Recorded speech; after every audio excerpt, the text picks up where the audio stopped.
Okay, we will start today the exemption. ठीक है,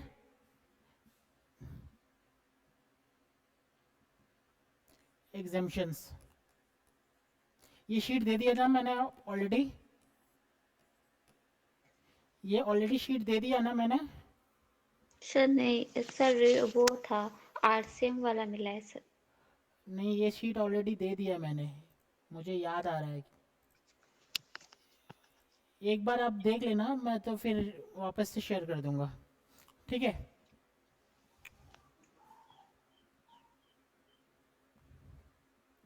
start करें। हाँ सर। ओके, एग्जाम्शन मतलब क्या हुआ सर? एग्जाम्शन मतलब हुआ कि सर गवर्नमेंट उस पर टैक्स लेगी या नहीं लेगी, उस पर टैक्स नहीं लेगी। नहीं लेगी। ठीक है, दो चीज होता है, एक एक होता है outside the purview of GST. Sir GST के परव्यू पे नहीं है, मतलब पहले क्या होता है सर, गुड्स है कि नहीं है बताइए, गुड्स है, अगर हाँ है तो सप्लाई है कि नहीं है बताइए, यही तो था। हाँ। सर सप्लाई है तो बताइए कि सर टैक्स रेट क्या है, सॉरी वैल्यू ऑफ सप्लाई क्या है। ठीक है, अगर वैल्यू ऑफ सप्लाई पता चल गया तो टैक्स रेट क्या है एंड डेट ऑफ सप्लाई क्या है, ये पता चल गया तो पेमेंट ऑफ टैक्स करना है, ये हो गया तो रिटर्न भरना है। अरे समझ में आ रहा है क्या? हाँ सर। यही तो है मेरा, इसी पे तो पूरा चैप्टर ही है ना अभी तक जितना पढ़ाया। कभी टैक्स रेट बता रहा था, कभी डेट ऑफ सप्लाई बता रहा था, कभी टाइम ऑफ सप्लाई बता रहा था, कभी वैल्यूएशन बता रहा था, कभी पेमेंट ऑफ टैक्स बता रहा था, कभी रिटर्न बता रहा था, कभी सप्लाई बता रहा था, यही तो था। हाँ। ओके, हाँ। तो सर ये सप्लाई, ये टैक्सेबल वैल्यू ऑफ सप्लाई, ठीक है, और सप्लाई है कि नहीं है इस पे एक और आता है सर, सप्लाई अगर है तो आप टैक्सेबल वैल्यू निकाल दिए, ठीक है, लेकिन अगर सप्लाई है तो उस पे एक चीज और देखना पड़ेगा सर, सप्लाई एग्जेम्प्टेड है क्या।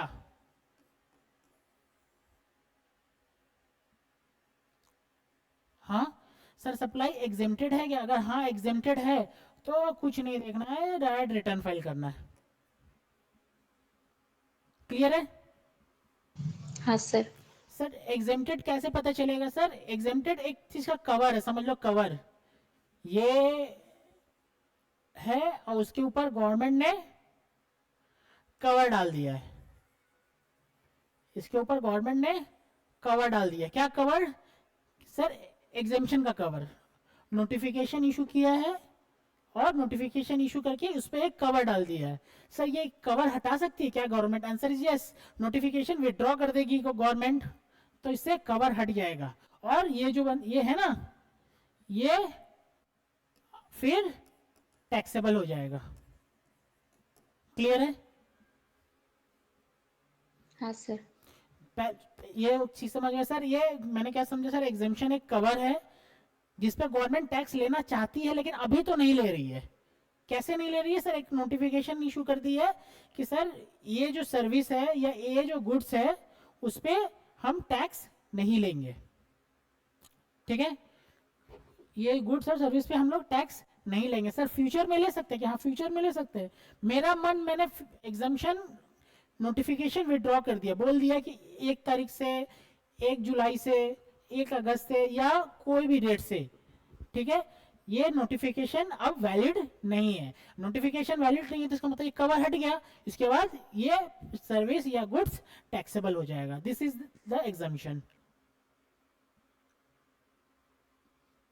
क्लियर? हाँ सर। ओके सर, पहले एक बात बताइए, इस पे आईटीसी मिलता है क्या?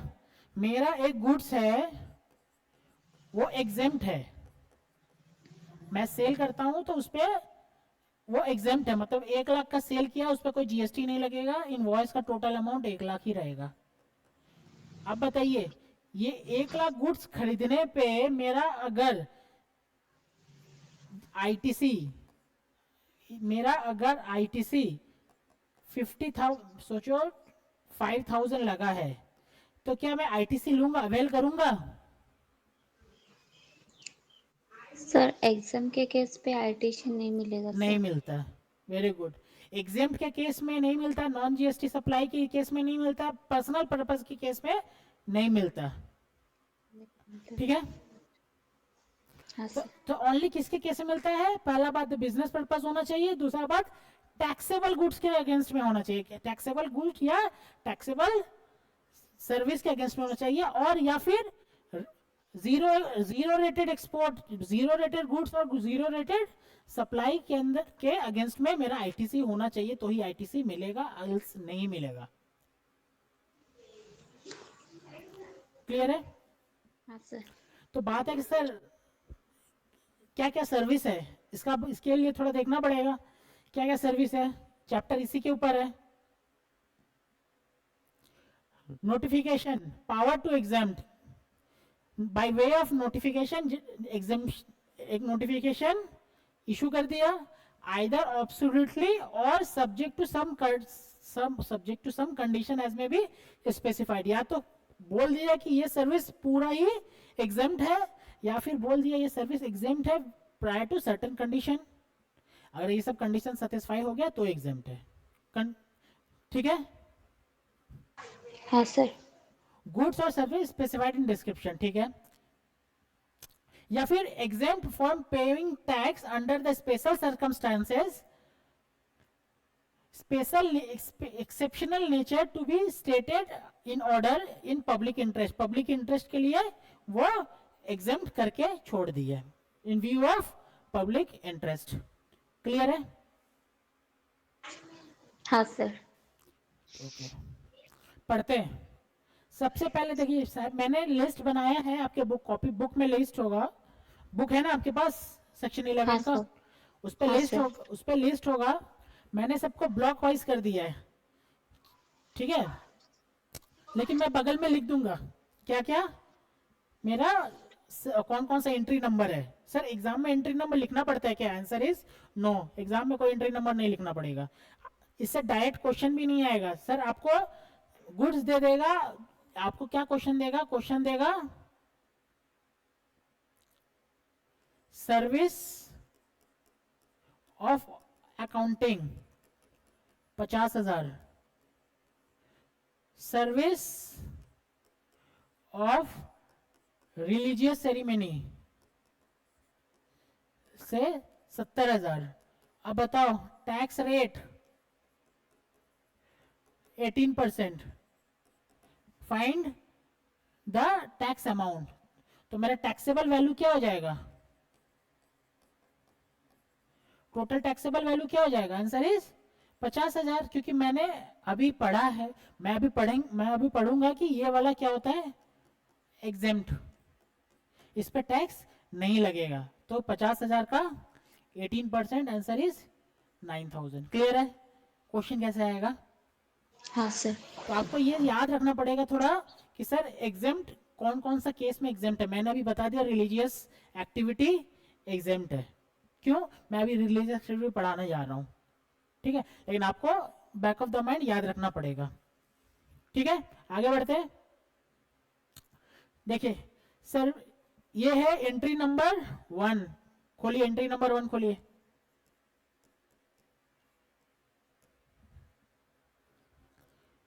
Charitable activities by an entity under section 12AA and 12AB of Income Tax Act। कोई भी चैरिटेबल एक्टिविटी डन बाय, कोई भी charitable activity done by business entity, लेकिन वो बिजनेस एंटिटी क्या होना चाहिए? Registered under 12AA। पता चला? हाँ सर। ठीक है, 12AA of income tax act. Clear है? हाँ सर। तो सर बात है कि चैरिटेबल एक्टिविटीज होता क्या है। पहला बात ये बताओ कि चैरिटेबल एक्टिविटीज क्या होता है। मैं घूम रहा हूँ, घूमते घूमते मुझे कुछ फीलिंग आने, मतलब कि फीलिंग आने लगा कि दान कर देते हैं, तो मैंने दान कर दिया। क्या वो चैरिटेबल एक्टिविटी है?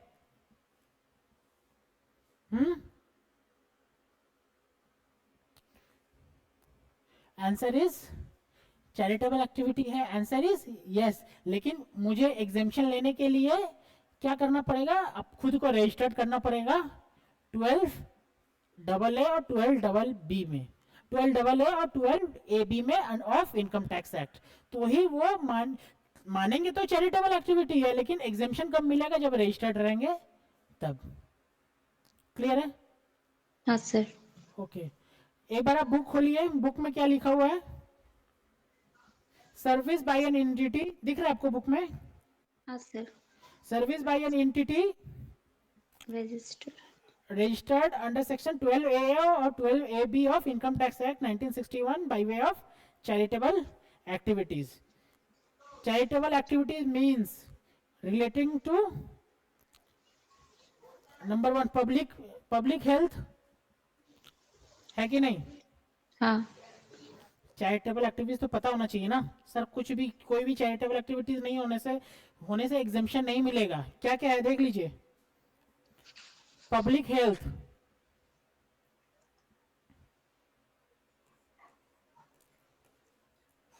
public health by way of care counseling,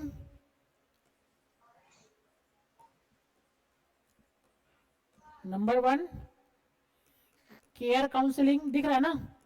हाँ सर, बुक पे भी है। और क्या है? Terminally ill with severe mental disability.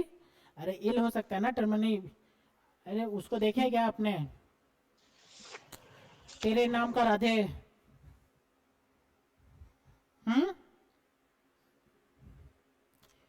Movie देखा है क्या राखी आपने? तेरे नाम सर देखा था लेकिन याद नहीं है सर। उसमें जो सलमान खान का आया था ना, वही वाला है। हाँ सर। ठीक है। Terminally ill person affiliated with HIV AIDS, जिसको HIV या एड्स हो, पर्सन एडिक्टेड और dependence form and substance of narcotic drugs और अल्कोहल, जो एडिक्टेड हो। संजू देखा है ना आपने? हाँ सर। उसमें जो एडिक्टेड रहता है, याद है वो। फिर public awareness for health, public awareness for preventive health, family planning and family और HIV इन्फेक्शन। मतलब कि आप अवेयरनेस फैला रहे हैं रिलेटेड टू क्या? फैमिली प्लानिंग, HIV इन्फेक्शन से। फिर बाबा लोग योगा, स्पिरिचुअल होते हैं ना, योगा करवाते हैं। हाँ सर। वो लोग। फिर क्या? पेज पलटिए। एडवांसमेंट ऑफ एजुकेशनल प्रोग्राम और स्किल डेवलपमेंट। स्किल डेवलपमेंट से हो रहा है किससे? किसके लिए स्किल डेवलपमेंट कर रहे हैं? होमलेस चिल्ड्रेन, अनाथ बच्चे अनाथ आश्रम में। फिजिकली और मेंटली अब्यूज और ट्रॉमास्ड पर्सन, जो फिजिकली और मेंटली अब्यूज होते हैं बच्चे लोग। प्रिजनर, जेल वाले लोग। और पर्सन ओवर 65 years है, 65 person over the 65 years of residing of rural area. दिखा? गांव में रहने वाले 65 साल के बूढ़े लोग, या सॉरी 65 साल नहीं, ओवर 65 बोला है, 65 साल से ज्यादा ऊपर। अब हमको ये नहीं पता कि उसका क्या स्किल डेवलपमेंट होगा, लेकिन उसका है। ठीक है। Preservation of educational including watershed forest. ठीक है। उसके बाद college school run trust not covered in entry 1 but covered in entry 6। Hotel accommodation, दिख रहा है आपको? हाँ सर। ओके, ये सब। तो चैरिटेबल एक्टिविटी आपको एक बार पढ़ना पड़ेगा, पढ़ के उसको याद रखना पड़ेगा। क्लियर? हाँ सर। दूसरा देखिए,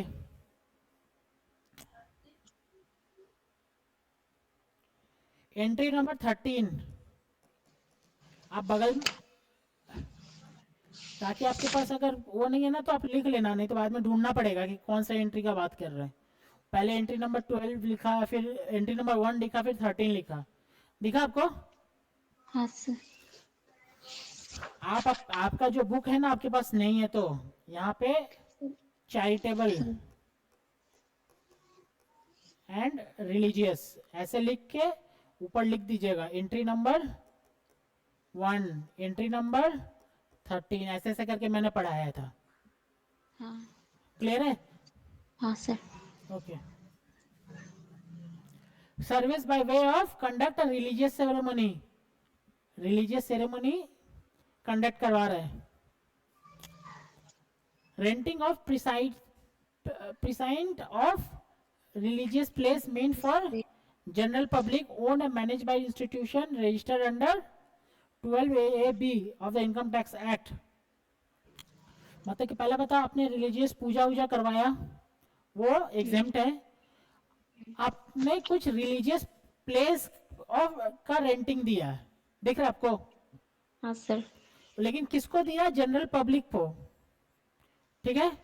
लेकिन लेकिन लेकिन लेकिन वो जो प्लेस है ना, वो अगर धर्मशाला है, होता है ना मंदिर के आगे धर्मशाला रहते हैं, लोग रुकते हैं वहां पे, हाँ सर।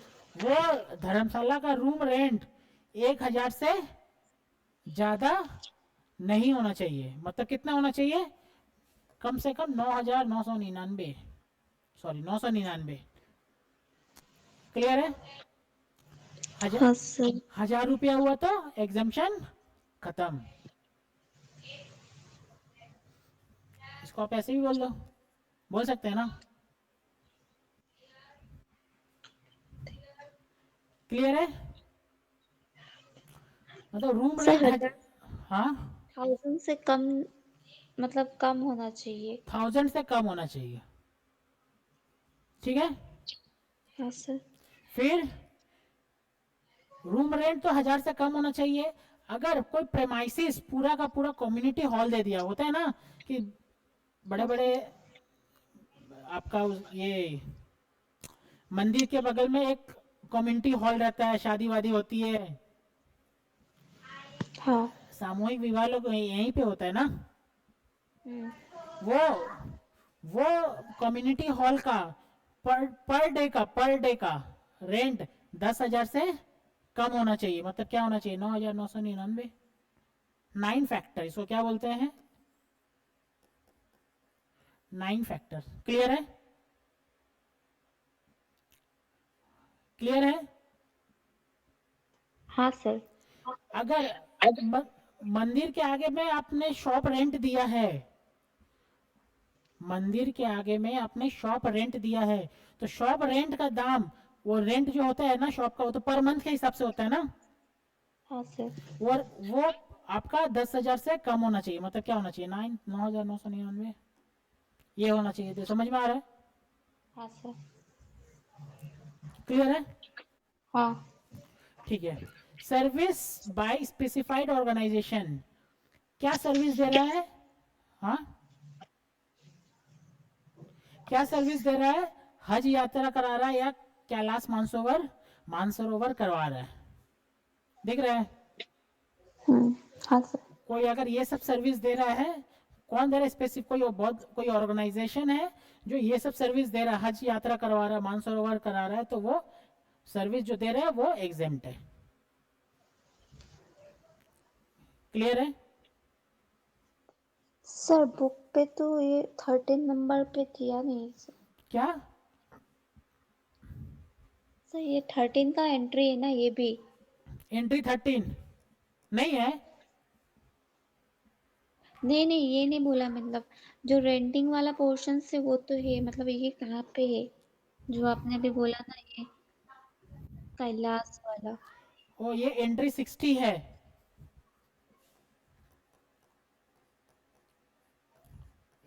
एंट्री 60। 60। क्लियर है? हाँ सर। एंट्री 80, मैंने एंट्री सारा को एक जगह कर दिया है, सो दैट आपको एक ही जगह से समझ में आ जाएगा कि हाँ इससे रिलेटेड है। चैरिटेबल, चैरिटेबल ट्रस्ट और रिलीजियस एक्टिविटी। क्लियर है? हाँ सर। और क्या एंट्री 80 में क्या है? recreational activity related to arts culture by an individual, sports by a charitable entities registered, देखो registered बार बार यही registered under 12AB of income tax act. Clear है? हाँ सर। मतलब कि कोई आर्ट एंड कल्चर से रिलेटेड एक्टिविटी, लेकिन कौन करा रहा है? बाय एन इंडिविजुअल, ठीक है, या फिर स्पोर्ट्स और चैरिटेबल एक्टिविटी करा रहा है, कौन करा रहा है? Entity registered under income tax act. मतलब कौन सा इनकम टैक्स? 12AA और 12AB. इससे डायरेक्ट क्वेश्चन नहीं आने वाला, सुन लीजिए, ठीक है. आपको याद रखना ही इंपॉर्टेंट है, लिख नहीं पा रहे कोई प्रॉब्लम नहीं है, ठीक है, क्योंकि आपको नंबर ऑफ लाइन आइटम्स में एक एक चीज ये सब ढुका के देगा कि बता ये वाला है कि नहीं एग्जाम्प्ट, ठीक है. बस आपको इतना याद आ गया सर, हाँ बात कर रहे थे sir recreational activity of art and culture, बस ये एग्जाम्प्ट है, ठीक है. हाँ एंट्री सर। एंट्री भी नंबर याद रखने की कोई जरूरत नहीं है. मैं तो आपको एंट्री नंबर इसलिए लिखवा रहा हूँ कि बाद में आप बुक से रेफर कर पाए, ठीक है.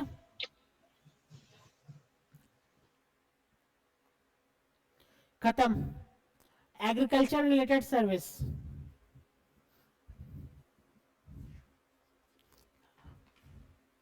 ठीक है.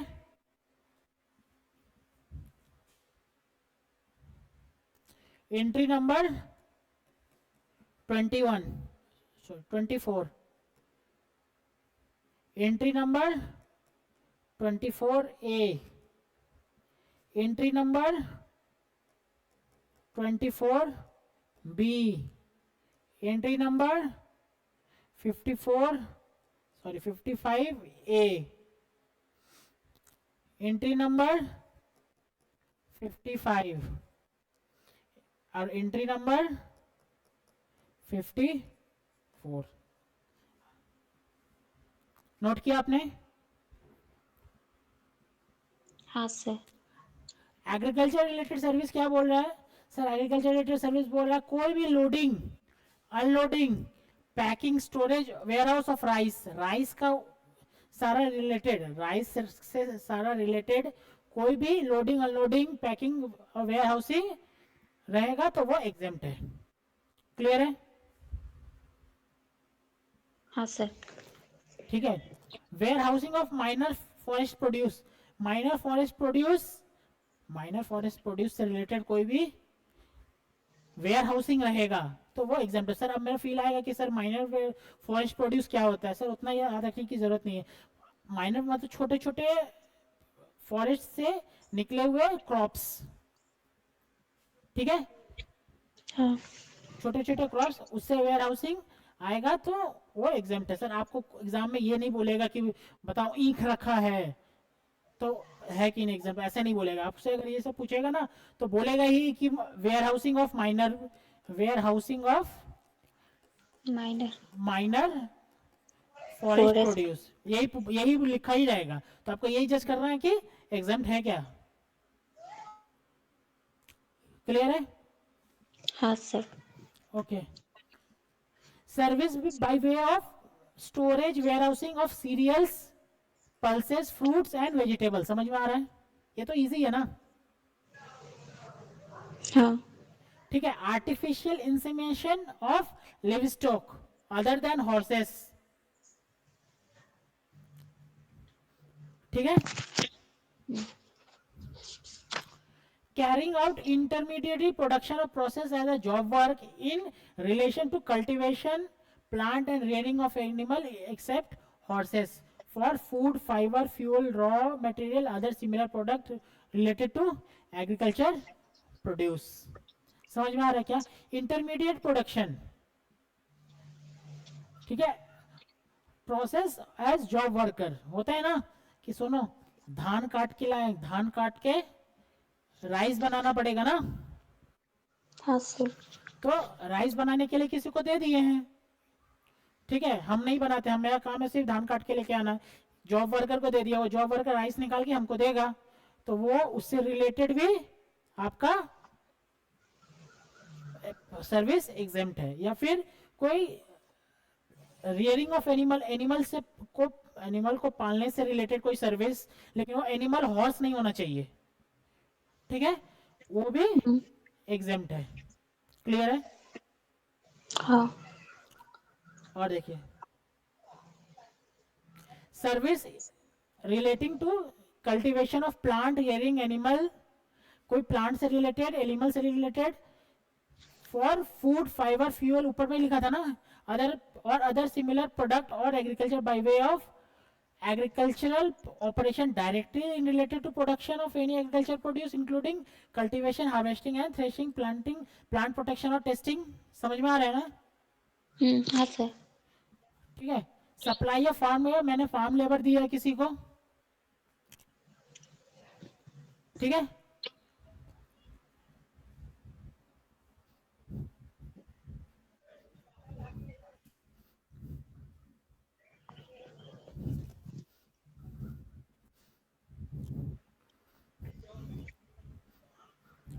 आ रहा है समझ में?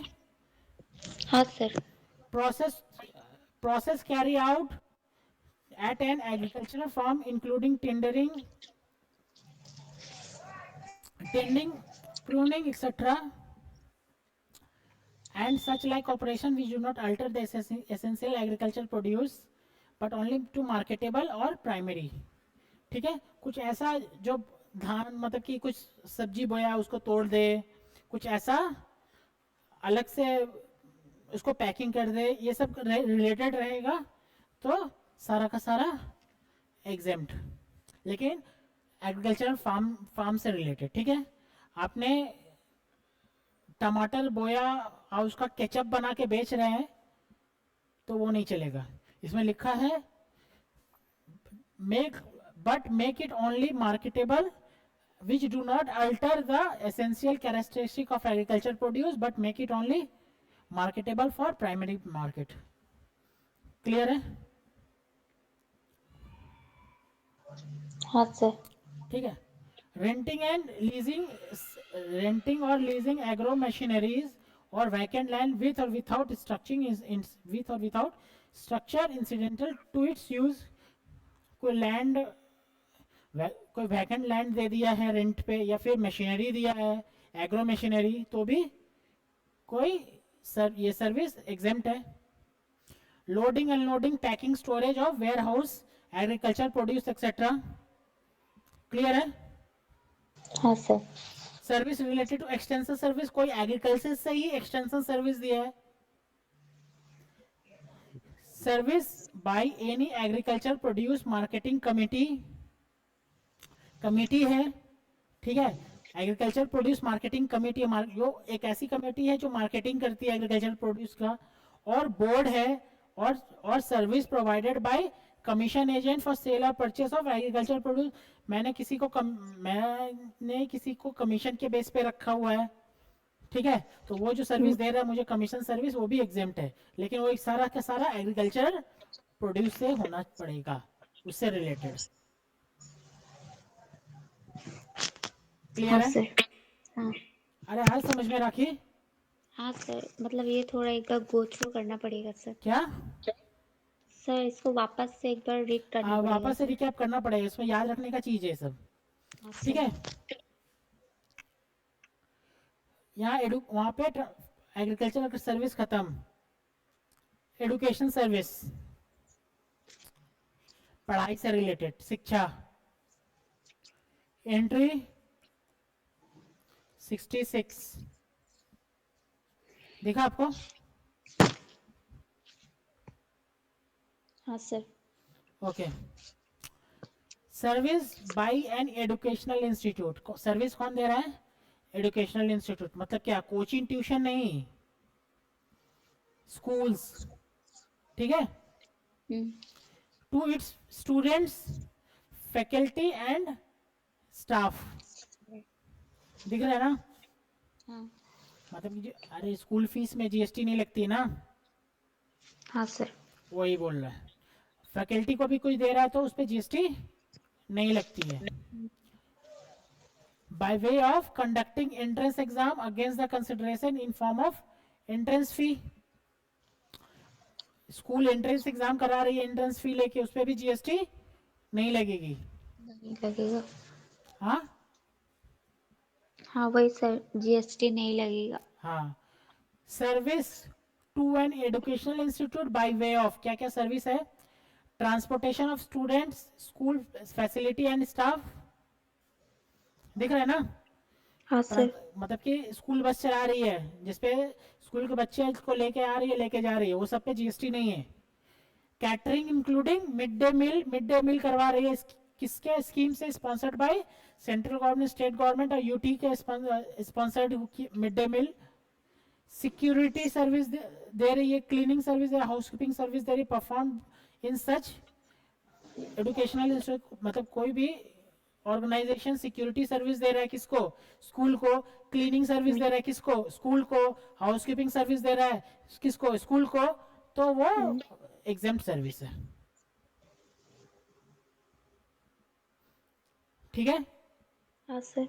लेकिन एक नोटिंग लिखा है, these extensions are only applicable to an institution providing service by way of pre education, pre schooling और education up to higher secondary. समझ में आ रहा है? मतलब कि क्लास 10 और क्लास 12 तक का बात कर रहा है। दिख रहा है आपको? हाँ सर। सर उसके बाद हम्म, मतलब जैसे 12 तक का ये बोल रहा है ना, तो डिग्री लेवल पे लगेगा जीएसटी? 12 के बाद क्या बोल रहे हैं आप? जैसे यहाँ पे प्री स्कूल से हायर सेकेंडरी तक का बात बोला है ना, हाँ अगर डिग्री लेवल आएगा तो? हाँ, फिर लग जाएगा, ठीक है? यहाँ लिखा, the exemption are only applicable to an institution providing service by way of preschool education and education up to higher secondary or equivalent, ठीक है? वो सब मतलब कि क्या बोलना चाह रहा है, ये सब जो सर्विस है ना, स्कूल बस ले जा रहा है, बस लेके आ रहा है, क्लीनिंग सब, ये सब हायर एजुकेशन का ही है, हायर हाँ। एजुकेशन तक है, ठीक है? उसके बाद उसके बाद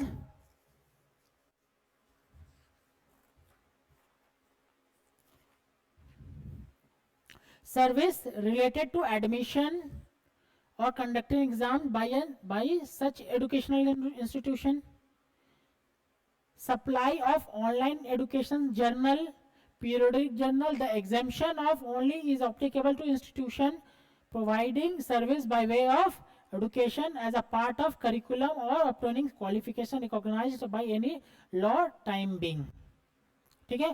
स्कूल कोई जर्नल उनकर निकाली है, किस लिए जर्नल निकाल रही है? जर्नल होता है ना, मैगजीन वैगजीन, हाँ सर। वो किस लिए निकाल रही है? For the purpose of giving by service by of purpose of educating the part of curriculum, as a curriculum के पार्ट के थ्रू निकाल रही है, और ऑब्टेनिंग क्वालिफिकेशन, और क्वालिफिकेशन दे रही है किसके? रिकॉग्नाइज्ड बाय लॉ, कोई लॉ में लिखा हुआ है वो, मतलब जो बोर्ड है ना, बोर्ड के थ्रू दे रही है, ठीक है? कोई मतलब कि अपना घर का स्कूल खोल के, घर में स्कूल खोल के और बोले कि मैं प्री एजुकेशन दे रही हूँ, अपना घर के स्कूल में बोल रहे हैं कि मैं हायर एजुकेशन दे रही हूँ, लेकिन वो उसका एजुकेशन दिया हुआ कोई किसी बोर्ड से रिकॉग्नाइज नहीं है, एफिलिएटेड नहीं है, तो नहीं होगा एग्जाम्पशन, क्लियर है? सर वैसे ऐसा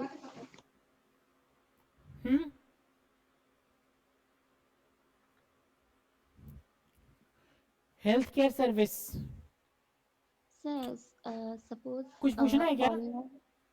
हाँ सर कुछ पूछना है सर। जैसे मतलब मतलब ऑनलाइन क्लास दे रहे, हाँ जैसे कोई इंस्टीट्यूशंस अपना स्टूडेंट को ऑनलाइन सर्विस दे रहे, मतलब जैसे मतलब वो फिजिकल क्लास नहीं, जैसे ऑनलाइन क्लास, तो उस टाइम उसको मतलब जीएसटी लगेगा कि नहीं? सर, अगर ऑनलाइन क्लास कोई प्राइवेट इंस्टीट्यूशन दे रहा है हाँ स्टूडेंट को। अपने स्टूडेंट को, तो जीएसटी लगेगा, लगेगा। ठीक है? लेकिन वो ऑनलाइन सर्विस वो ऑनलाइन सर्विस कोई स्कूल दे रहा है, ठीक है, हाँ। अपने स्टूडेंट को, तो जीएसटी नहीं लगेगा, ठीक है, मतलब अपना स्कूल अगर स्टूडेंट को देगा तो नहीं लगेगा। तो नहीं लगेगा। ठीक है, हाँ। और अदर कोई अगर अदर जैसे कि सर्विस। कोई प्राइवेट इंस्टीट्यूशन किसी किसी से कोर्स लिए हैं, वो कोर्स के लिए आपको वो दे रहा है, ऑनलाइन क्लासेस दे रहा है, तो लगेगा जीएसटी, तो इस पे एग्जाम्पशन नहीं है। ठीक है सर। ठीक है, हेल्थ केयर सर्विस मतलब क्या है, हॉस्पिटल से रिलेटेड है कि नहीं? Sir. Health care service, entry number 74, ये वाला एंट्री नंबर 46, देख रहे हैं आपको? हाँ सर। ओ सॉरी, ये नहीं, ये वाला, ये वाला।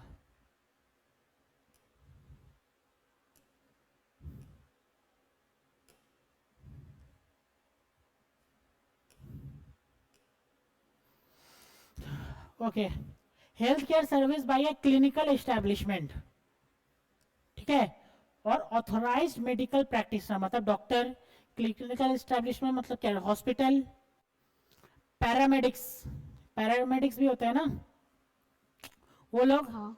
वो लोग जो सर्विस देते हैं सारा का सारा एग्जेम्प्ट है।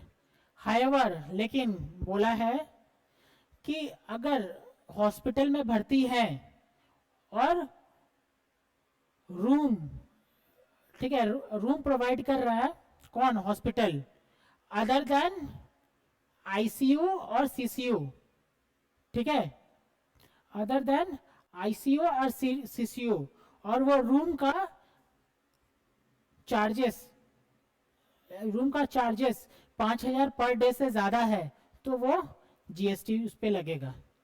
समझ में आ रहा है आपको?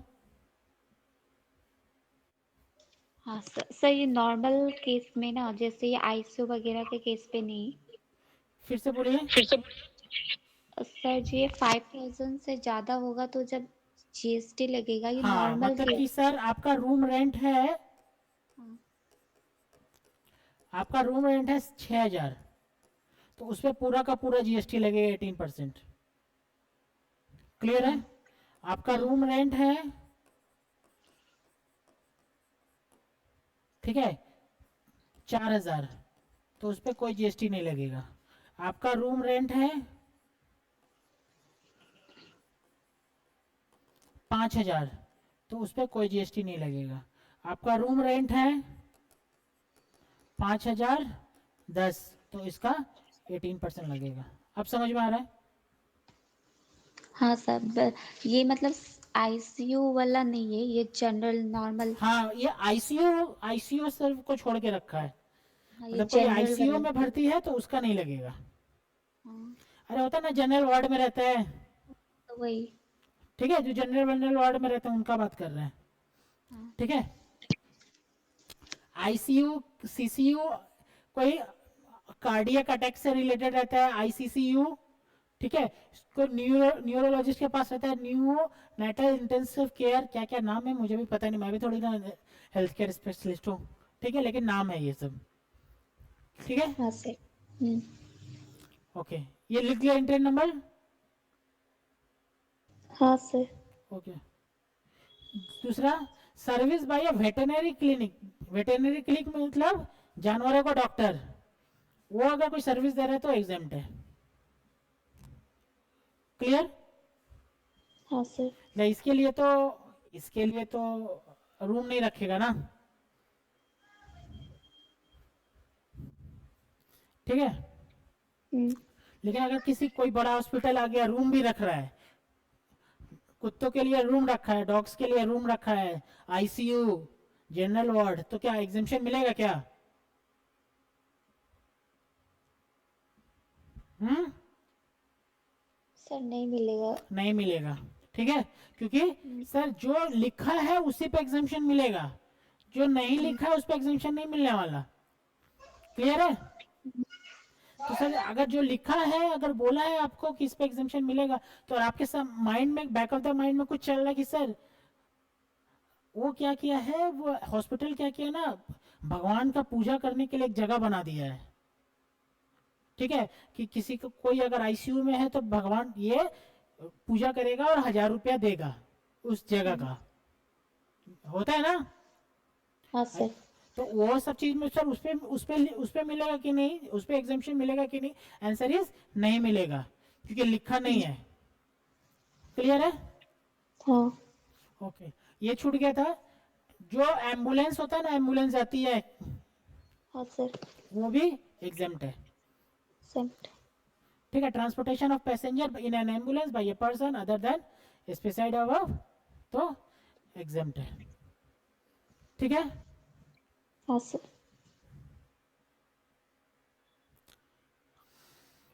Next, service provided by government, government service दे रही है।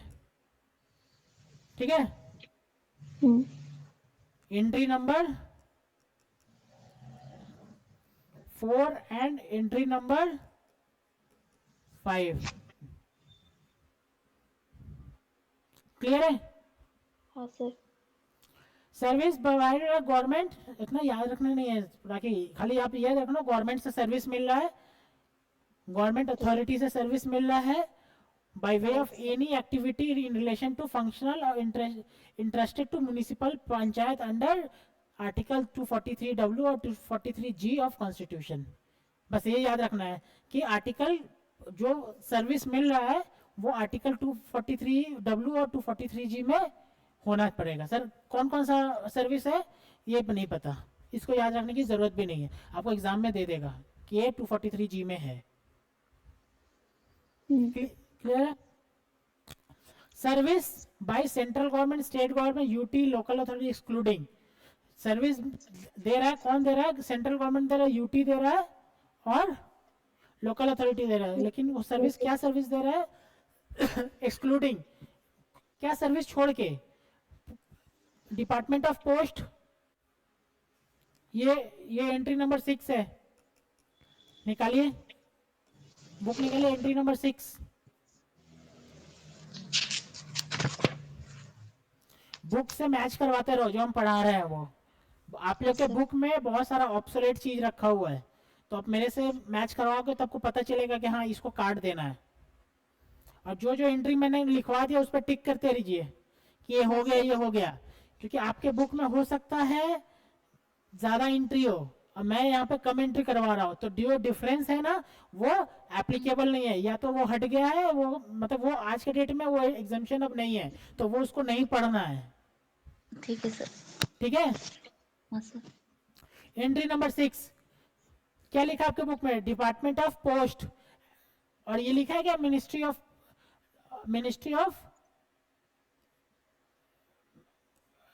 रेल, मिनिस्ट्री ऑफ रेलवे लिखा है क्या आपके? सब ब्रैकेट में इंडियन रेलवेज लिखा है सर। हाँ, मिनिस्ट्री ऑफ रेलवेज है सर। है सर। लिखा है क्या? हाँ। ठीक है, मिनिस्ट्री ऑफ रेलवे। ठीक है, डिपार्टमेंट ऑफ, ये अभी का अमेंडमेंट है। ठीक है, अच्छा अमेंडमेंट क्या है कि सैटरडे को अमेंडमेंट क्लास है। हाँ सर। ठीक है, हाँ सर।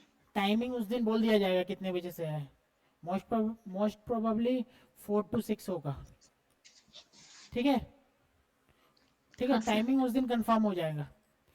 ठीक है, डिपार्टमेंट ऑफ पोस्ट और डिपार्टमेंट ऑफ रेलवे अगर सर्विस दे रही है तो वो एग्जाम्प्ट नहीं है। ठीक है, service in relation to aircraft a vessel inside और outside the president of airport. ठीक है, पोर्ट के अंदर या बाहर में किसी से भी रिलेटेड एयरक्राफ्ट और वेसल सर्विस दे रही है तो एग्जाम्प्ट नहीं है।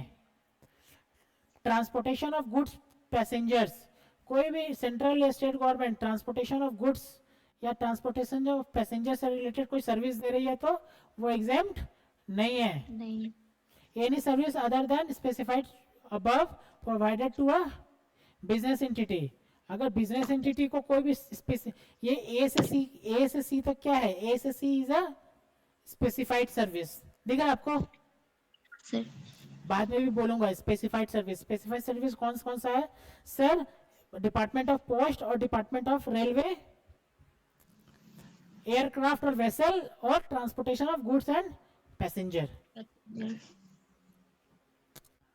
तो बोला है कोई भी बिजनेस एंटिटी को, ऊपर वाले में कोई भी बिजनेस एंटिटी को अगर सर्विस दे रहा है तो एग्जेम्प्ट नहीं है। नहीं। सर इंडिविजुअल को दे रहा है तो एग्जेम्प्ट है। क्लियर है? हाँ सर। इंडिविजुअल को दे रहा है तो एग्जेम्प्ट है। मतलब कि सर ये वाला सारा चीज इंडिविजुअल को भी दे रहा है तो क्या है? एग्जम्प्ट नहीं। टैक्सेबल है। क्लियर है? हाँ। ठीक है, लेकिन इन दोनों को सर्विस में कोई और भी सर्विस किसको दे रहा है? बिजनेस एंटिटी को दे रहा है तो वो एग्जेम्प्ट नहीं है। क्लियर है? हाँ सर। ठीक है।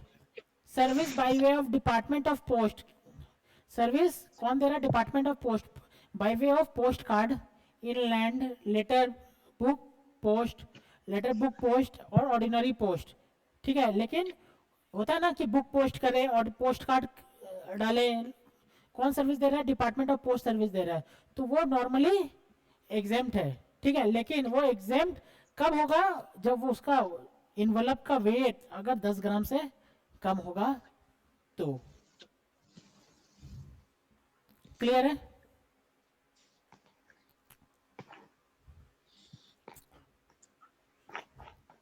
सर ये एंट्री नंबर, सर ये कौन सा वाला एंट्री है सर? ये एंट्री है, सॉरी ये एंट्री 24C आपका है क्या? देखिए तो 24C है।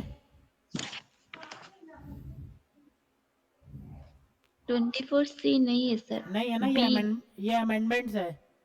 ठीक है, वहां पे लिख लीजिएगा साइड में अपने बुक में लिख दीजिएगा या फिर कहीं कॉपी में लिख दीजिएगा 24C is amendments. New amendment नहीं बोलेंगे इसको, न्यूली इंसर्टेड बोलेंगे। न्यूली, समझ में आ रहा है ना? हाँ सर। Newly inserted. ठीक है, आपका बुक अपडेटेड नहीं है इसीलिए नहीं है। ठीक है, सर्विस प्रोवाइडेड बाय, कौन सर्विस प्रोवाइड कर रहा है? Central government, state government, UTLA to a business entity with an aggregate turnover up to such amount in the preceding financial year as it make is eligible for exemption from registration under the CGST Act. This exemption is not applicable to specified service and renting of immovable property of service. आया समझ में? Sir service कौन दे रहा है? Central government, state government, UT. किसको दे रहा है? Business entity. लेकिन वो बिजनेस एंटिटी कौन होना चाहिए? जो एग्जेम्पशन, जिसको रजिस्ट्रेशन कराने की जरूरत नहीं है। किस रजिस्ट्रेशन कराने की किसको जरूरत नहीं है? जिसका टर्नओवर 10 लाख, 20 लाख और 40 लाख से कम है। हाँ सर। है ना? वो लोग का सर्विस दे रही है तो वो एग्जेम्प्ट है। लेकिन लेकिन लेकिन अगर स्पेसिफाइड सर्विस दे रही है, कौन सा सर्विस? ये तीनों, तो एग्जेम्प्ट नहीं है।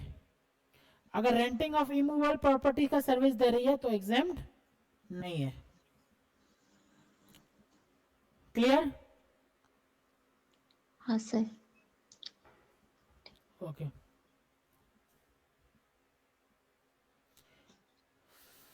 Service provided by, service provided by central government, entry number 8 और ये एंट्री नंबर 7। ठीक है,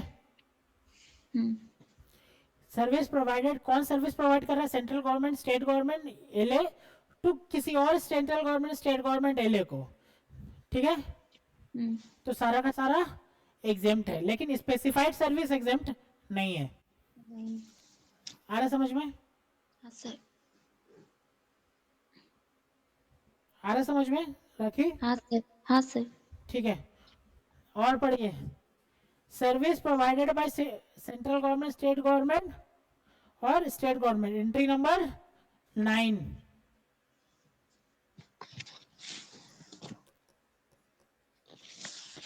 आप मार्क कर रही है ना? हाँ sir. Service provided bye central government, state government or LA where consideration of such service does not exceed 5,000। 5,000. The exemption is not applicable to specified service. वो special service में लिए exemption नहीं है. In case of continuous supply service, this exemption shall only apply where consideration charge for such service does not exceed 500,000 in one financial year. इसका मतलब sir service provided by central government, state government, LA, UT किसको service दे रहा है? किसी को भी service दे रहा है, लेकिन वो सर्विस क्या होना चाहिए? 4,000 5,000 से कम होना चाहिए। हाँ। ठीक है, हाँ। तो वो एग्जेम्प्ट है। क्लियर है? लेकिन हाँ। एक्सेप्ट क्या बोला है? एक्सेप्ट स्पेसिफाइड सर्विस, वो वाला पे नहीं है एग्जेम्पशन। गवर्नमेंट उस पे हाथ नहीं लगाने देना चाह रही है। समझ में आ रहा है ना? हाँ। वो स्पेसिफाइड सर्विस एग्जेम्प्ट नहीं है। 5,000 से कम भी रहेगा तो वो एग्जेम्प्ट नहीं है। ठीक है? और in case of continuous supply of service, मतलब क्या हुआ? ऐसा सर्विस दे रही है गवर्नमेंट जो उसका खत्म ही नहीं है, वो कंटिन्यू चल ही रहा है सर्विस, है कि नहीं? सर। तो वो केस में तो हम लोग कैसे चेक करेंगे? चेक करेंगे कि अगर एक साल में 5,000 से कम है तो एग्जेम्प्ट है, अगर नहीं तो कम, नहीं तो एग्जेम्प्ट नहीं है। और यहाँ पे पूरा ईयर का देखना पड़ेगा। पूरा ईयर का देखना पड़ेगा। जो पैसा मिल रहा है ना गवर्नमेंट को, हाँ। गवर्नमेंट को जो पैसा मिल रहा है वो गवर्नमेंट पैसा कैसे मिल रहा है? 5,000 से कम या 5,000 से ज्यादा? 5,000 से कम मिलेगा तो ही एग्जेम्प्ट है, नहीं तो नहीं है एग्जेम्प्ट। क्लियर है? हाँ सर। सर्विस ये entry number 9C।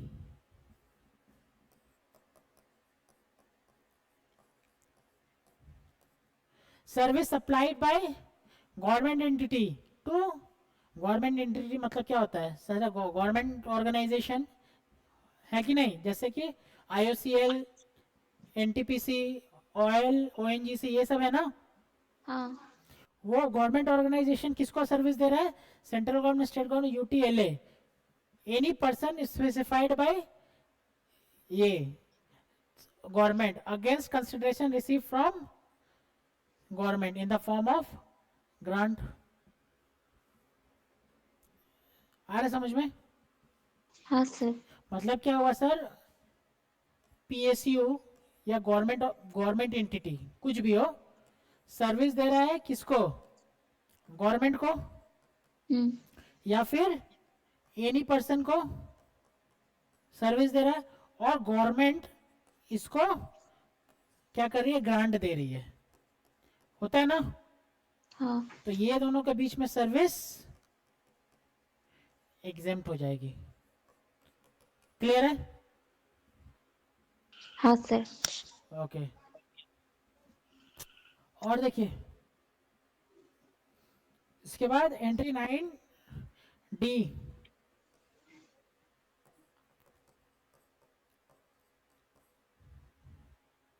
Service by A old home run central government, state government. ठीक है? होम रन होता है ना, जो लोग ओल्ड लोग के लिए होता है। ओल्ड लोग का मतलब कि एज 60 साल से ज्यादा लोग का, उसका घर चलाते हैं ना। हाँ सर। अरे एक होता है ना जो वृद्धाश्रम जिसको बोलते हैं। हाँ। ठीक है? वो कौन चला रहा है? सेंट्रल गवर्नमेंट, स्टेट गवर्नमेंट, और कोई भी एंटिटी रजिस्टर्ड अंडर 12A और 12AB of income tax act. Clear है? हाँ। टू इट्स रेसिडेंट्स, किसके लिए? रेसिडेंट के लिए। अगेंस्ट कंसिडरेशन, कंसिडरेशन मिलेगा कितना? 25,000 से कम। ठीक है? तो वो एग्जेम्प्ट है। 25,000 से कम 24,999 तक एग्जेम्प्ट है। ठीक है? Per month. ठीक है? हाँ। अरे होता ना कोई लोग अपने अपने फैमिली को वृद्धाश्रम छोड़ देते हैं हाँ सर। और अपने उसके जो फैमिली होते हैं वो वहाँ क्या करते हैं, वो बोर्डिंग करते हैं, लॉजिंग करते हैं और मेंटेनेंस उसका रख करके वृद्धाश्रम उसका बोर्डिंग लॉजिंग और मेंटेनेंस करवाता है, ठीक है, वहीं रहता है, खाता पीता सब कुछ है, ठीक है। तो वो अगर वृद्धाश्रम सेंट्रल गवर्नमेंट स्टेट गवर्नमेंट चला रहा है तो वो एग्जेम्प्ट है। क्लियर है? अगर 25,000 से कम है तो आ रहा समझ में? हाँ सर। ओके। और देखिए, service supplied, service supplied by central government, state government, UT to the undertaking or PSU by way of guaranteeing loan of such undertaking from the banking financial company। मतलब ये PSU है ना? ये सोचो bank है, axis bank, clear है? वो इसको लोन देगी PSU को, उसके बदले में गवर्नमेंट उसको क्या करेगी, गारंटी देगी, भाई दे दे, मेरी कंपनी है, गवर्नमेंट कंपनी है ना। हाँ। तो वो जो सर्विस इसको दे रही है ना इसको सर्विस दी ना, कौन सा सर्विस, गारंटी सर्विस। किसको गारंटी दी है, इसको गारंटी दी है, तो इसको गारंटी सर्विस दी है ना, तो वो एग्जेम्प्ट है। क्लियर है? हाँ सर, इसका एंट्री नंबर बता दीजिए। क्या? इसका entry number? Entry number 34A, ठीक है। हाँ sir. Service provided by central government, state government, UT by way of requiring registration under any law for the time bank fees, certificate issue कर रही है, ठीक है, टेस्टिंग कैलिब्रेशन सेफ्टी चेक का certificate issue कर रही है, तो सारा का सारा एग्जेम्प्ट है। होता है ना, वैट में रजिस्ट्रेशन कराते हैं, जीएसटी में रजिस्ट्रेशन कराते हैं, और गवर्नमेंट वो क्या करती है, रजिस्ट्रेशन सर्टिफिकेट इशू करती है, उसके रिलेटेड चेक मतलब चेकिंग करवाती है कि सही है कि नहीं, ये सब होता है ना। हाँ सर। वो सारा का सारा एग्जेम्प्ट है। एंट्री नंबर 47,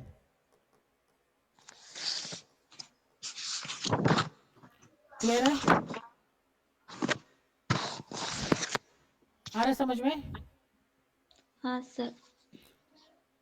अगर सेंट्रल गवर्नमेंट, स्टेट गवर्नमेंट क्या करती है, पासपोर्ट इशू कर रही है, वीजा इशू कर रही है, ड्राइविंग लाइसेंस इशू कर रही है, बर्थ सर्टिफिकेट इशू कर रही है और डेथ सर्टिफिकेट इशू कर रही है, तो सारा का सारा एग्जेम्प्ट है। Entry number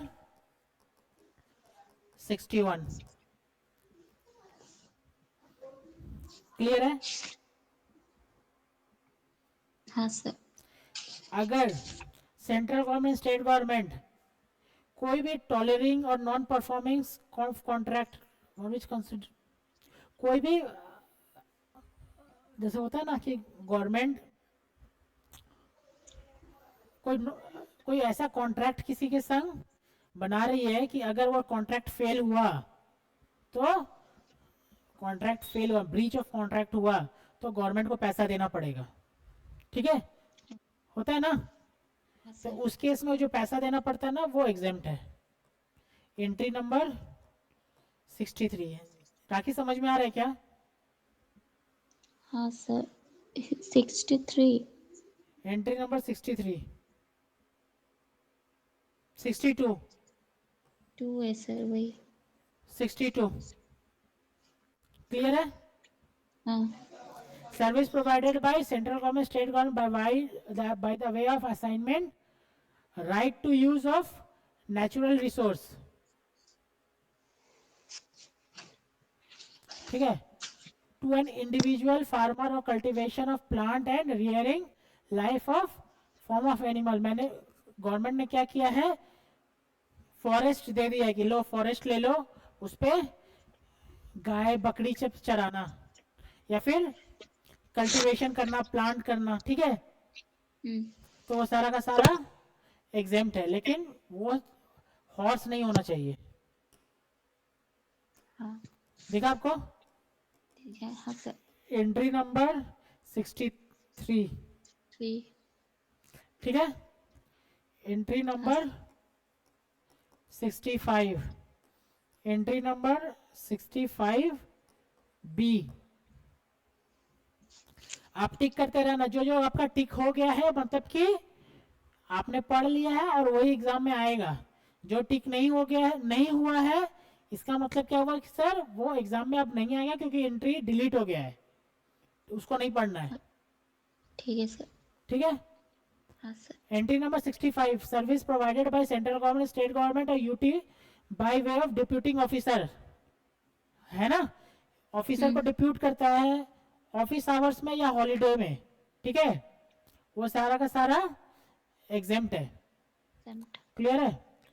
service applied by state government to access royalty collection from contractor by way of assigning right to collect royalty on behalf of state government or mineral dispatch or mineral lease holder subject to specified condition। Royalty extract करने के लिए किसी को service दे रहा है, मतलब royalty क्या होता है सर, ये एक जमीन है, ठीक है, इसके अंदर में ना मिनरल्स है। मिनरल्स मतलब क्या हो सकता है, गोल्ड हो सकता है, हाँ, हाँ सर। गोल्ड हो सकता है, पेट्रोलियम हो सकता है, कुछ भी हो सकता है ना, ठीक है। उसने क्या किया है ना, गवर्नमेंट ने कॉन्ट्रैक्टर को, एक कॉन्ट्रैक्टर है, उसको बोला कि भाई यहां से सब मिनरल्स निकालो, ठीक है, यहां से मिनरल्स निकालो, और मतलब इसको क्या किया टू कलेक्ट, मतलब कि उसको क्या, मतलब कि गवर्नमेंट क्या करती है ना, ये वाला जो एरिया है ना, उसको असाइन कर देती है कॉन्ट्रैक्टर को कि इस पे से आपको मिनरल्स निकालना है और बेचना है। क्लियर है। और जो बेचेंगे, आपने जितना निकाला उस पे से एक रॉयल्टी हमको देना पड़ेगा, ठीक है। आपने सोचो 25 मेट्रिक टन निकाल दिया, क्लियर है। हाँ और सर। 25 मेट्रिक टन का दाम है 25 लाख रुपया, ठीक है, 25 मेट्रिक टन का दाम है 25 लाख रुपया, क्लियर है। तो 25 लाख पे रॉयल्टी का रेट समझ लो 18% है या 20% है, कुछ भी है, क्लियर है। तो 25 लाख का 20% आपको गवर्नमेंट को देना पड़ेगा। तो वो अगर निकल रहा है तो वो आपका एग्जेम्प्ट है, क्लियर है। हाँ sir.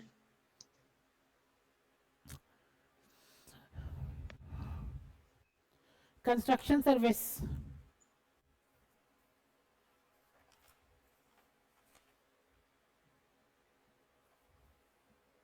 Entry number 10, entry 10A, entry 11 और एंट्री 41A। आ रहा समझ में। Pure labour contract of construction, erection, commissioning, installation, completing, fitting out, repairs, maintenance, renovation and alternate civil structure or any other work pertaining to beneficiary LED individual construction enhancement of under housing all urban प्रधानमंत्री आवास योजना।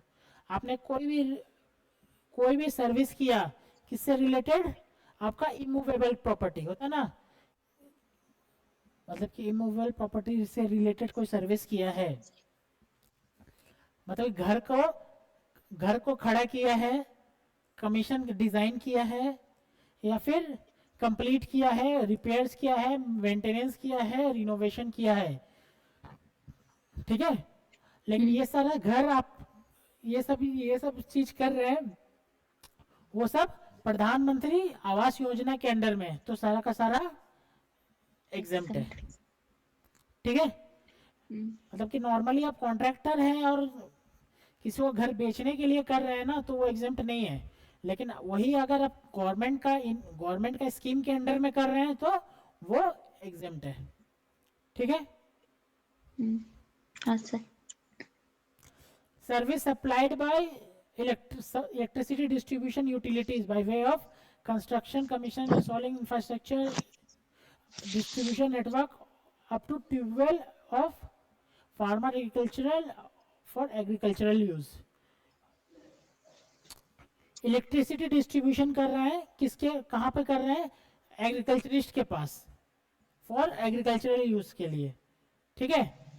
वो electricity distribute करने में आप क्या कर रहे हैं कि खंबा गाड़ रहे हैं, कंस्ट्रक्शन कर रहे हैं, इरेक्शन कर रहे हैं, कमीशन कर रहे हैं, इंस्टॉलेशन कर रहे हैं। ठीक है।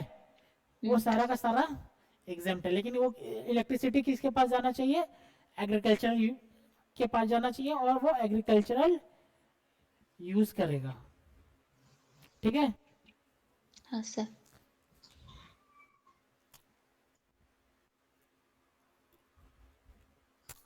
कोई सिंगल रेसिडेंशियल यूनिट बना रहे हैं, एक घर बना रहे हैं, जहाँ पे सिंगल रूम है, सिंगल रूम दिख रहा है आपको,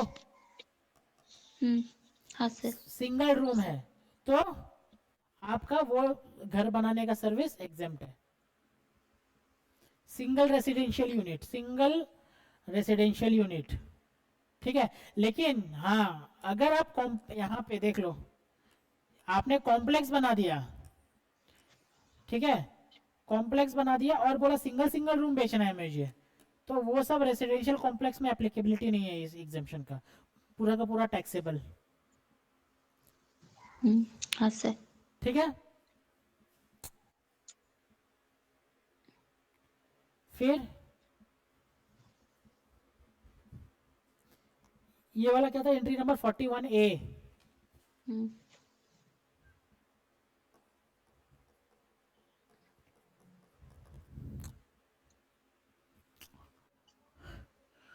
Supply of TDR FCI long term lease of land by a landowner to a developer exempted subject to conditions that construction।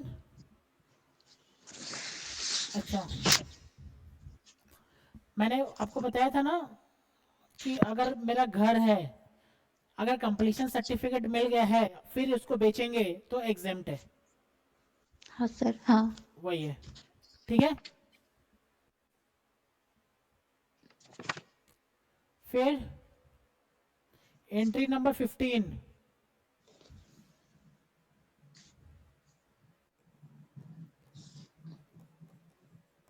ठीक है।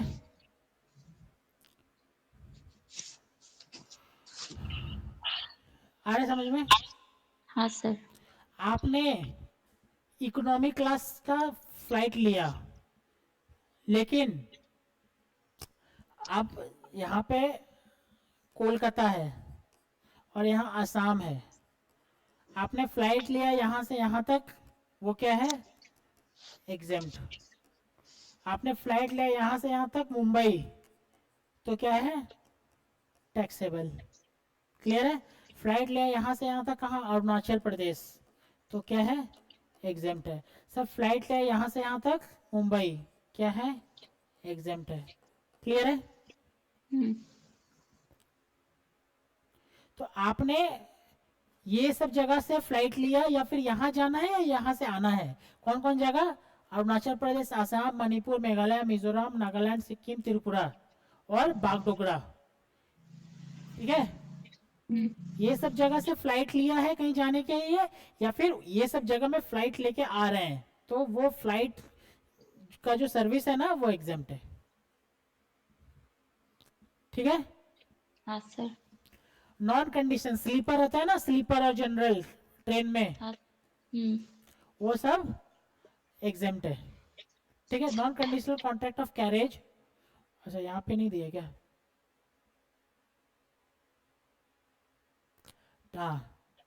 Non air condition contract carriage other than क्या है, क्या नहीं है, नॉन एसी तो लिख दिया है, लेकिन नॉन एसी में कोई भी आपका पैसेंजर कैरी करने के लिए non AC,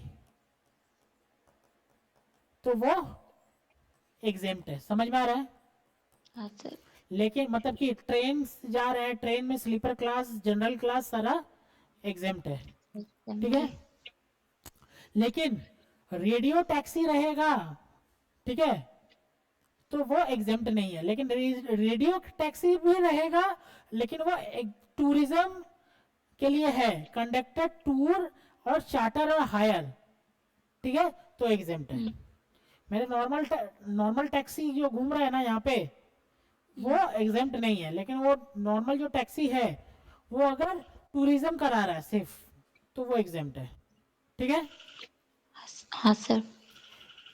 stage carrier other than air conditioner, stage carrier क्या होता है?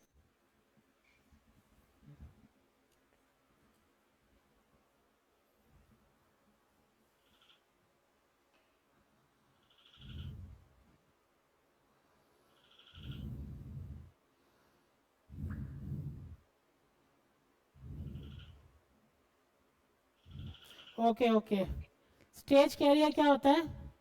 मतलब कि एक होता है ना आपका मेटर, वो आपका बस आता है, मिनी बस, जिसमें सबको को बैठा देते हैं, जिसमें कैपेसिटी आपका 10 जन, 12 जन, 15 जन होता है। हाँ सर। छोटा बस ट्रैवलर। आता है, छोटा ऐसा बुले वो आता है जो घूमते हैं रास्ते में। ट्रैवलर। हाँ हाँ, ट्रैवलर आता है, ये सब, वो सब स्टेज है। मतलब क्या है, मतलब एक दूसरे को सब पैसेंजर नहीं जानते, वैसा रहेगा तो भी एग्जेम्प्ट है। लेकिन वो स्टेज कैरियर एसी वाला नहीं होना चाहिए। हाँ सर। ठीक है, okay.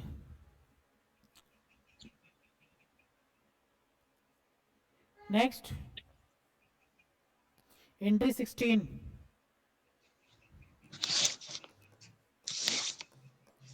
such service provided by central government by air embarking or terminate at a regional connectivity airport against consideration in form of viability gap funding.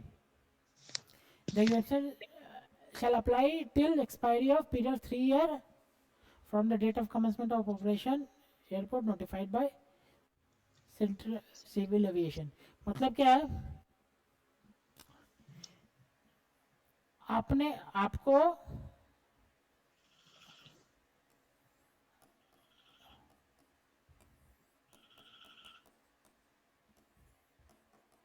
आपको कोलकाता जाना है, आप दिल्ली से उतर के कोलकाता जा रहे हैं,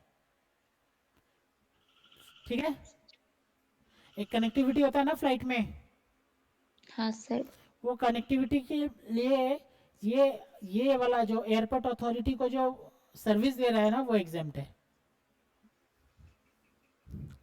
क्लियर है? हाँ sir. Okay,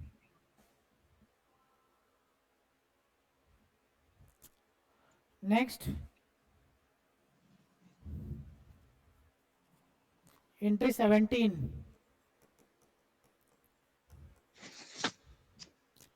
railway service provided bye, वही बोला ना, service provided bye railways in class other than first class और एयर कंडीशन कोच। ठीक है, मेट्रो मेट्रो से यात्रा करने पे एग्जेम्प्ट है, मोनो रेल ट्रामवे एग्जेम्प्ट है, इनलैंड वाटरवे एग्जेम्प्ट है, पब्लिक ट्रांसपोर्ट एग्जेम्प्ट है, other than predominantly for tourism purpose in a vessel between places located in India. ठीक है, मतलब कि वेसल है, मतलब कि ये होता है ना, ये नदी है, यहाँ से बोट लेके गए, यहाँ से बोट लेके टूर करा रहे हैं यहाँ से यहाँ तक, होता है ना, हाँ। वो सब एग्जेम्प्टेड नहीं है। ठीक है, मीटर्ड कैब एग्जेम्प्टेड है, और मीटर्ड कैब और ऑटो रिक्शा, ठीक है, एग्जेम्प्ट है, ई रिक्शा भी एग्जेम्प्ट है। Exempt। क्लियर है? ओके,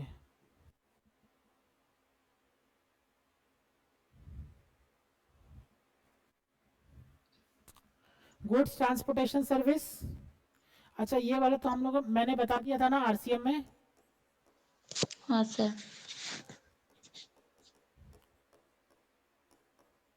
बताया था ना। हाँ सर। तो ये वाला आप जी। रेफर कर लेना, आरसीएम वाला। एंट्री लिख लीजिए, एंट्री 18। 18, एंट्री 20, एंट्री 21 ए। ठीक है, यहाँ पे मैं फिर से बताऊंगा तो बस टाइम वेस्ट है और कुछ नहीं। देन एंट्री 21 बी,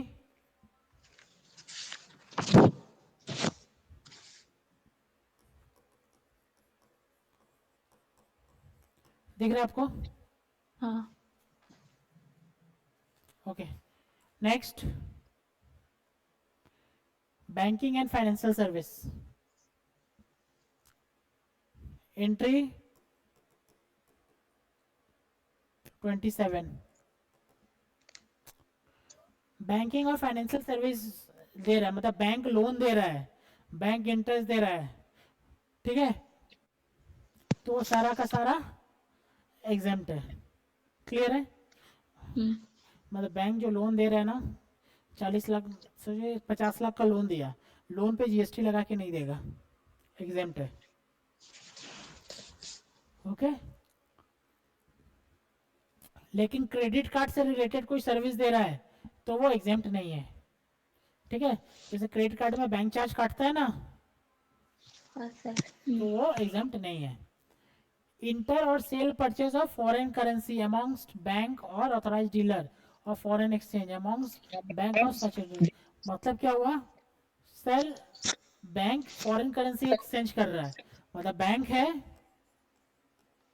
उसके पास दूसरा बैंक जा रहा है, डॉलर दे रहा है और रुपी ले रहा है, एक्सचेंज ऑफ फॉरेन करेंसी हो रहा है, तो वो एग्जेम्प्ट है। ठीक है, हाँ। लेकिन ये बंदा जा रहा है और डॉलर रुपी दे रहा है और डॉलर ले रहा है, तो नो एग्जेम्पशन। क्लियर है? हाँ sir. Okay, okay. Service provided bye banking company, कुछ डिपॉजिट्स के अगेंस्ट में कोई सर्विस दे रहा है bank, basic bank deposits under प्रधानमंत्री जनधन योजना, तो वो एग्जेम्प्ट है। ठीक है, अगर आपने आपका कोई क्रेडिट कार्ड का डिस्प्यूट चल रहा है और वो डिस्प्यूट 2,000 रुपया से कम का है और उसको सेटल्ड किया गया है, तो वो सर्विस एग्जेम्प्ट है। ठीक है, क्रेडिट कार्ड और डेबिट कार्ड। क्लियर है? सर इसका एंट्री नंबर ये ओके, क्रेडिट कार्ड है। Entry number 27A, entry number 34, entry number 39A।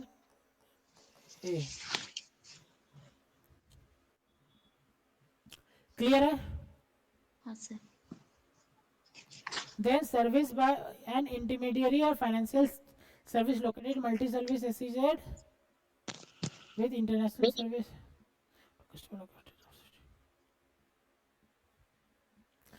आपका कोई आईएफएससी सर्विस है, आईएफएससी क्या होता है? इंटरनेशनल फाइनेंशियल सर्विसेज सेंटर, वो ऐसा एक नंबर होता है ना, वो इंटरनेशनली एक्सेप्टेड रहता है। ठीक है, इंटरनेशनल ट्रांजैक्शन करने में ये यूज होता है आईएफएससी कोड। ठीक है, तो बैंकिंग जो एसईजेड में है, जो एसईजेड में है, वो ऐसा कोई सर्विस दे रहा है इसी बैंक को कि आउटसाइड इंडिया है,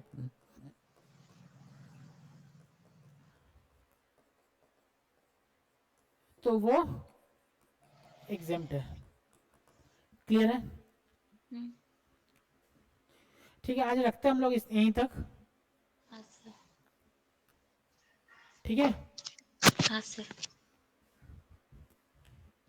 नेक्स्ट क्लास में ये कंप्लीट हो जाएगा। ठीक है sir. Okay, thank you. Thank you sir.